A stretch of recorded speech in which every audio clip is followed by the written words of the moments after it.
नमस्कार, स्वागत है आपका सत्यमेव जयते चैनल में और मैं हूं डॉक्टर हरीश चंद्र लखेड़ा।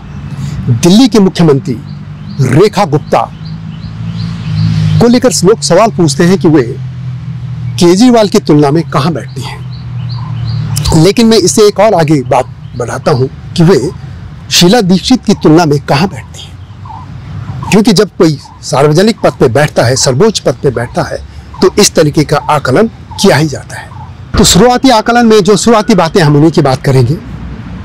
मेन आकलन तो तब होगा जब कम से कम 1 साल हो गया, 2 साल हो जाए, तभी बात करेंगे। लेकिन शुरुआती दौर में हम देखें तो केजरीवाल की तुलना में कुछ अच्छी बातें भी आई हैं और जो गलत है वो भी मैं बताऊंगा। लेकिन जब तक मैं आगे बढ़ूँ, आपसे अनुरोध है कि मेरे इस सत्यमेव जयते चैनल यानी STV को देखिएगा, सब्सक्राइब कीजिएगा और वीडियो को लाइक और शेयर करना न भूलना। और मेरे हिमालय लोग यूट्यूब चैनल को देखेगा, ये आपसे विनम्र अनुरोध है। तो यदि हम शीला दीक्षित की तुलना में बात करें तो अभी उनको बहुत काम करना जरूरी है, लेकिन यदि हम केजरीवाल की तुलना में बात करें तो 2-3 चीज़ें उनके लिए अच्छी हुई। एक तो वो लोगों से जिस तरीके से मिलती हैं वो भी अच्छा हो गया। लोगों से मिलती हैं, जुलती हैं, कहीं भी चले जाते हैं सड़क पे, ये अच्छा हो गया। इसके अलावा मीडिया फ्रेंडली, मीडिया के लिए पहले बिल्कुल टाइम बांध दिया था केजरीवाल के सरकार ने, खासतौर पर दूसरे जो उनका कार्यभार आया था उसमें मीडिया के लिमिटेड टाइम घंटे रख दिए थे। अब ऐसा नहीं है।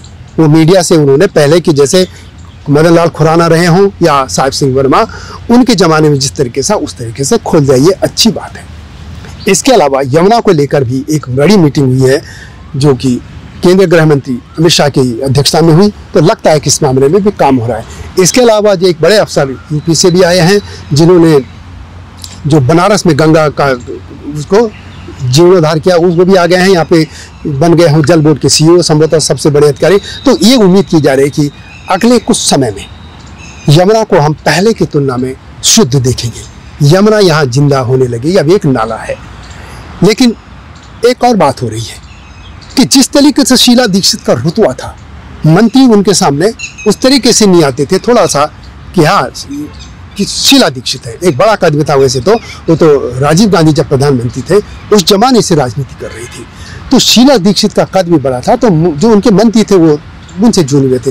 लेकिन यहाँ पे उनके एक मंत्री तो बहुत सीनियर ही है, यदि हम बात करें परवेश वर्मा की। एक और हो रहा है कि पहले जब शीला दीक्षित किसी कार्यक्रम में जाती थी या केजरीवाल, तो मंत्री बहुत कम जाते थे या बुलाने पे जाते थे, या ज़्यादा हो गया तो मनीष सिसोदिया केजरीवाल के चले जाते थे साथ।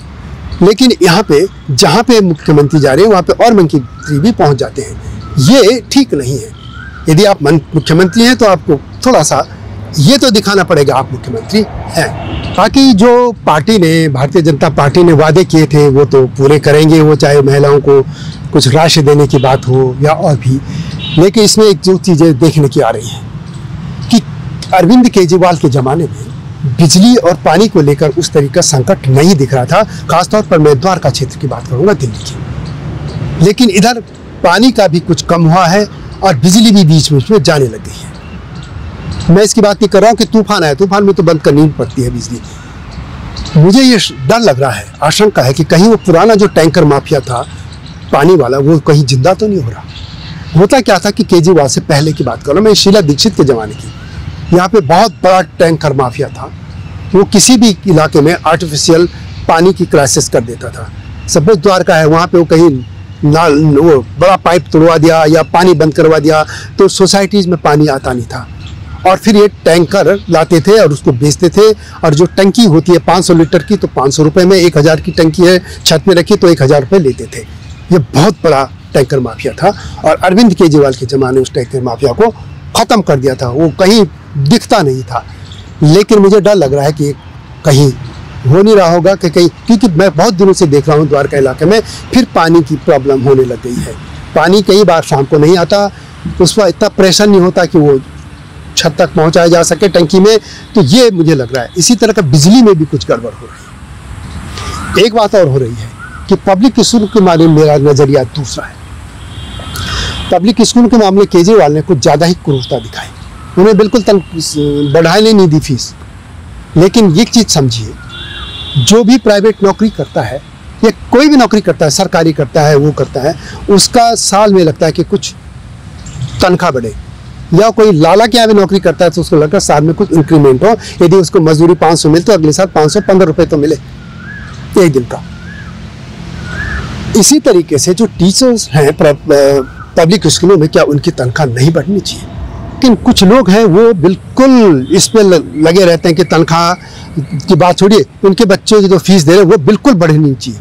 खुद उनको तनख्वाह बढ़नी चाहिए, ये मांग सोचते हैं, लेकिन उनके बच्चे ज़्यादा फीस नहीं दी। आखिर वो टीचर कैसे अपना घर पालेंगे? वो पब्लिक स्कूल चलेंगे कैसे? इसे सरकार को एक ऐसा मैकेनिज्म बनाना चाहिए कि जैसे पे कमीशन बैठता है, या कोई एक ऐसा मैकेनिज्म हो कि जो ये तय करे कि हर साल इतनी फीस बढ़ेगी, इससे ज़्यादा नहीं बढ़ेगी।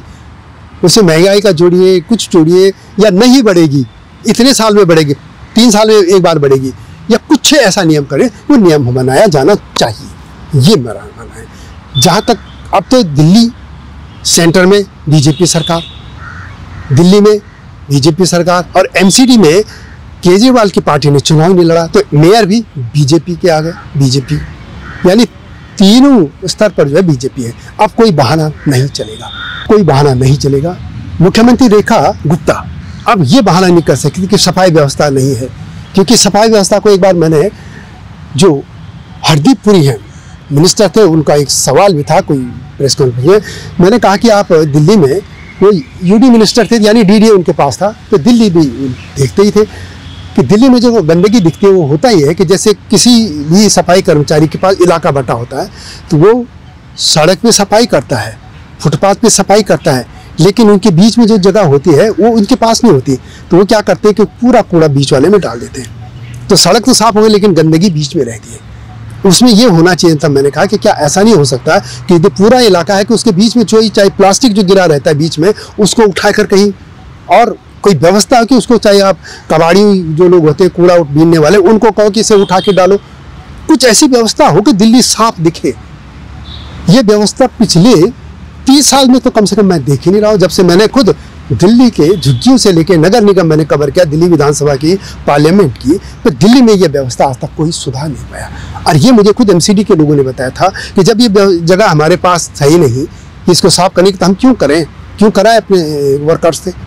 तो कुछ व्यवस्थाएं ऐसी है जो सीएम को देखनी पड़ेगी। इसके अलावा उनको लोगों से संवाद ज़्यादा बनाना पड़ेगा और जन सुविधाओं को लेकर ज़्यादा फोकस करना पड़ेगा। आप भी बताएं कि उनका ये कार्यकाल कैसा रहा। जल्दी आऊँगा नई स्टोरी के साथ, तब तक नमस्कार। हिमालय पे पेड़ हो तो गीत गाएंगी नदियाँ, गीत गाएंगी नदियाँ।